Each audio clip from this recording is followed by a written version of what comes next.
If I've settled for anything, it's Los Angeles. She's up front. She's non-committal. You can see exactly what she is. The only thing that I know I can trust is her, because I know I can't trust her. Her name is Zita Makara. She's been speaking. It's a familiar story. I know it. She knows it. She's using all she's got to make her point. She's desperate. She needs help. My help. And she is really using all she's got. From her outfit to her stockings to those earrings. She's trying to get me to look everywhere else to make me forget that she hasn't made eye contact with me once. Thing is, it's the eyes you've got to watch. Once you know what to watch for, you always know there's more to the story. Mr. Malone, I said, are you paying attention? I am, indeed. I am listening to see where this story of yours is going. I'm not. Waiting for the phone to ring. For my own reasons, I need to keep the authorities out of this matter. I've been waiting for the phone to ring for a week now. Nothing. I need you to meet with a man What if the call never comes? and exchange a large sum of money, which I will provide for an item you will find of little consequence. Miss Makara, mind telling me what I might find of little consequence? Just an artifact that Miss Makara? Oh. Damn. Dash on Malone's office, we put the eye in private eye. Miss Makara, are you all right? Yes, thank you, I'm fine. I get spells sometimes. Who is this? Oh, he's been waiting for your call for a week. All right, let me see if I can go get you one. No, don't say. I'm fine. I'll take a message. He's in a meeting. As I was saying, retrieving this object will stop a man from haunting me, making me do things. I know the feeling. Got it. Bye-bye. Do things. Is that so? What type of things? Mr. Malone, until I've secured your services, I can say no more. In your line of work, I assume you know that discretion is a commodity one will pay for. It is a commodity that one can't put a price on. Tell me this, how do I know that you are on the up and up? To be frank, Mr. Malone, I wouldn't be hiring a private detective if what I was doing was entirely, how you say, on the up and up.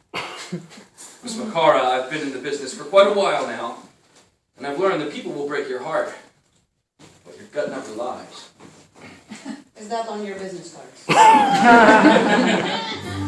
My gut is telling me to sleep on it. I'll call you in the morning. It's the best offer I can make. Please do, Mr. Malone. Please do think about it. I will be eager to speak with you tomorrow. I don't know what I can do to tell you what kind of trouble I really am in. Something tells me she will. What were those earrings about? My wisecracking secretary, Cindy Crenshaw. It's obvious she isn't telling you the whole story. Was that the phone call I've been waiting on? A man who's giving her trouble? Please, if I looked like that and men weren't giving me trouble, I'd be doing it wrong. It was the phone.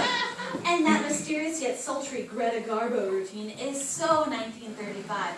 In short, I proceed with caution. Cindy. On the other hand, you haven't had a paying case in weeks, and my pretty face ain't paying the bills, if you know what I mean. Cindy! Who was on the phone? Oh, quit being a pill. I'm just having some fun with you.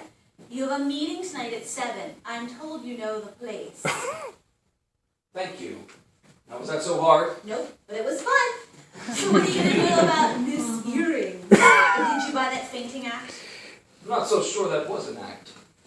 And judging from her come-on, she doesn't seem to know about my, notoriety.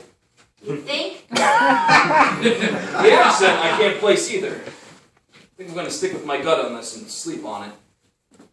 Why do men always say they think with their gut? Well, if they're really thinking with this... All right, Cindy!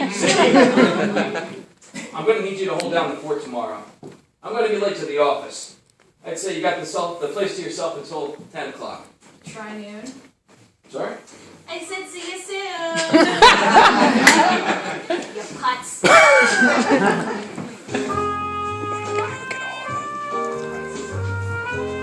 Westlake Park. What's he Known as the tail end of what some people call the run.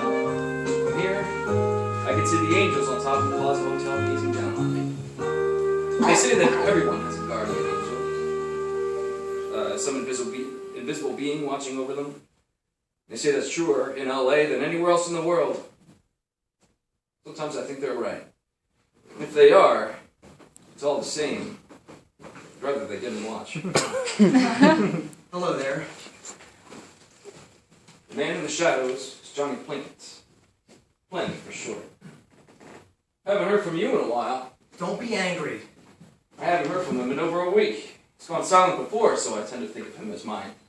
On again, off again. I was thinking you'd gone soft. Whenever I'm around you, I'm never soft.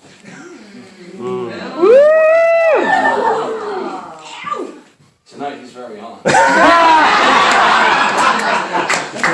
Why haven't I heard from you in over a week? I've been working. Yeah, that's what I'm worried about. Can you just trust me? I got something big here. He's speaking.